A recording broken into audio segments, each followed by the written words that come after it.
Hey guys, because I just recently made a video going over the recent character buffs and how high they've set the expectations to the point to where I honestly think that moving forward, every other character that'll be buffed will reach meta levels, I thought about doing a video in where I go over the remaining limited 5-star characters, those being Dan Heng, Xuan, Seele, Argenti, and Dr.Ratio, and how they could be buffed so that they can become meta again. For some context, I'll be deciding on how much these characters will get buffed based on the current power ceiling, aka the Hurda's level of DPS, Sunday's buffs, and Hyacinth's sustaining levels of meta. So if these buffs seem like a little too much, that's probably because current meta units are the ones that are actually a little too much. Starting off with the first limited 5-star that we ever got, we've got Seele. For Seele, it seems like her kit is all about being fast and invisible. So for her kit to be up to date, but for it to not lose its identity, I would change her multipliers and raise them by pretty much 3 times, since her ultimate multiplier is literally 2.5 times lower than Archer's, and her skill multipliers are around 2 to 6 times lower than Archer's skill, depending on how many times he spams them. After that, I would change it so that her skill advances her forward by 50% rather than increasing her speed by 25% for 2 turns, which I would just move over to her passive, which already advances her forward by 20% when using her basic attack. Thus, her new basic attack would advance her forward by 20% and increase her speed by 25% for 2 turns, while her skill advances her forward by 50%. Speaking of passives, her other passive states that when she is at or below 50% of her HP, it reduces the chances of her being attacked, which I would just change so that her chances of being attacked are greatly reduced unconditionally. For her other passive, it states that her quantum rest pen is increased by 20%, which I would just change so that it also gives her a 40% quantum damage bonus. For her ultimate, I would make it so that the amplification state doesn't just advance her forward when she defeats an opponent, but also when she weakness breaks an opponent, which will make it so that she's a bit more dependent on Silver Wolf while also getting a buff to her damage, which will promote the Quantum team again. Through these changes, not only will her multipliers and survivability increase, but so will her speed and amplification state usage, which I feel would make the kit's identity stand out more while also increasing her DPS. For Dan Heng, it seems like the identity of his kit is tied behind being able to do big bursts of damage at the cost of skill points, with his ultimate acting as a skill point generator, as well as a nuke for after you use his enhanced basic attack. For his multipliers, I would double his enhanced basic attack multipliers and his ultimate multipliers. For his enhanced basic attacks, considering that his level 2 and level 1 are practically useless, I would change it so that his first basic attack increases his attack by 30% for 3 turns, and his second basic attack decreases all-type rest pen for enemies affected by 10% for 2 turns, with these buffs stacking all the way up to the third basic attack, so that you can have the option of using the level 1 and 2 basic attacks for situations where you just don't have enough skill points for the third basic attack yet, but so that the third basic attack still holds its value. For his skill, I would make it so that it also increases crit rate by 6% for every stack of Outroar that he has, rather than just increasing his crit damage by 12% for every stack of Outroar. For his passive, I would make it so that instead of increasing his energy by 15 at the start of the battle, it increases his energy by 15 every time he uses his third basic attack, so that he can consistently use his ultimate every other rotation with Sunday. For his other passive, I would make it so that he ignores 6% of the enemy's defense for every stack of Outroar that he has, rather than resisting 35% of crowd control effects. For his other passive, rather than just doing 24% more crit damage to enemies with the imaginary weakness, I would make it so that he also has a 12% more crit rate. These changes will make it so that Dan Heng still relies on skill points and thus his ultimate, which he will now be able to obtain pretty much every other rotation. It also adds value to his other basic attacks without devaluing his third basic attack, all while increasing his DPS and preserving the identity of his kits in the process. For Argenti, considering that the Hurda, who is another erudition character with a kit that has a fairly similar identity, she has around 800 to 900%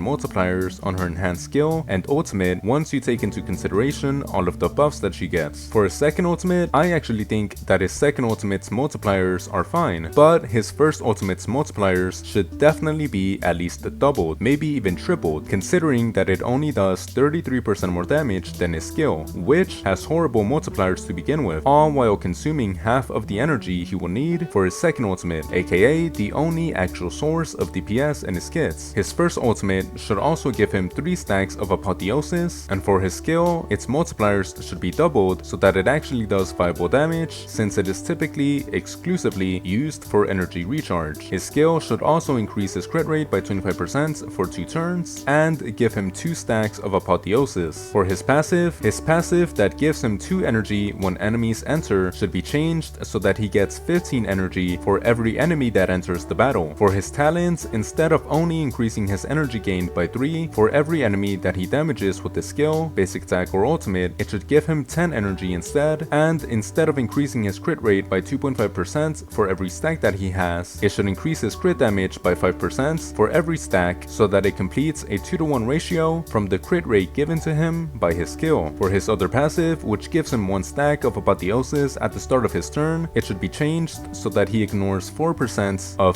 physical res for every enemy that he targets with an attack. For his other passive, instead of dealing 15% more damage to enemies whose HP percentage is 50% or less, it should increase his attack by 10% for every enemy that is on the field. These changes will make it so that Argenti can obtain his first and second ultimate way faster, but not so fast to where it trivializes having Sunday or his energy recharge needs, all while increasing the value of his first ultimate and his overall DPS without removing the identity of his kits, that being a kit that excels with more opponents on the field. For Dr.Ratio, it seems like his kit is designed so that he launches follow-up attacks depending on how many debuffs the enemy has. Starting off with the first buff, obviously his multiplier should be increased. I believe his follow-up attack multiplier should be doubled, since he is only able to pull off 1 follow-up attack per rotation alongside a skill, which, although he does have the potential for 3 follow-up attacks in a rotation, he doesn't seem to get enough energy from his kits, even if you run him with Sunday, and his ultimate and skill multipliers should also be doubled to accommodate for this increase. Considering his energy recharge issues, for his talents, rather than just increasing the chance and the damage of his follow-up attacks depending on how many debuffs the enemy has, it should also increase his energy by 10 up to 5 times for every debuff that was applied to the enemy when using his skill. For his passive, instead of increasing his crit rate by 2.5% and crit damage by 4% for every debuff that is on the target up to 6 times, it should also increase his attack by 7% up to 6 times for every debuff that is on the target. For his other passive, instead of decreasing the enemy's effect res by 10% for 2 turns, it should decrease it by 30% for 3 turns. These buffs should help Dr.Ratio do more damage on par with current meta level characters while increasing the consistency of his follow-up attacks, all while maintaining the identity of his kits. For Xuan, it seems like her kit focuses on mitigating damage while also increasing the HP and damage of your allies. Thus, her skill should increase the max HP of your allies by 15% rather than 6%, so that Xuan can act as an alternative to Hyacinth in some teams, but as a distinct character nonetheless, considering that Hyacinth increases your allies' HP by 30% instead. It should also provide 24% more crit damage so that you can again get that 2-to-1 ratio with the 12% crit rate that she already provides, and she should distribute 90% rather than 65% of the damage taken by allies to herself. For her ultimate, its multiplier should be tripled so that she does some damage at least, similarly to Hyacinth, and it should max out her trigger counts, since 1 trigger count isn't enough to sustain her. For her talents, she should reduce the amount of damage allies take by 36% rather than 18, since she is a preservation character that sustains with minimal healing and no shield. It should also heal her by 25% of her max HP if she obtains an additional count even after her counts are full. For her passive, it should regenerate an extra 30 energy instead of 20 energy every time that she uses her skill, so that she can have her ultimate up every other rotation. For her other passive, it should heal all allies' HP by 15% of Xuan's max HP, and an additional 400 instead of 5%, and an additional 133 when she uses her ultimate. These buffs will help Xuan mitigate and reduce a ton of damage that allies take. It will also improve her survivability to the point to where she's practically immortal unless she gets one-shots, similarly to current sustained characters like Hyacinth. It will also improve other allies' DPS by a small amount, all while not losing the identity of her kits, since she still won't be considered as an abundance character that heals a ton or a generic shield character. Anyways, I really hope that the buffs that we get for these characters are somewhere near the scope of what I'm suggesting, since in the making of this video, I was shocked at the difference between multipliers and the sheer amounts of crit buffs when comparing 1.0 characters with 3.0 characters. Not only that, but 3.0 characters like Hyacinth scene, straight up just steal a ton of kit concepts from characters like Xuan, while also doing a ton of sub DPS damage and being practically invincible. Regardless, if you've enjoyed this video, please like and subscribe. If you have anything to say, please leave it down in the comments below. I would greatly appreciate it. Goodbye.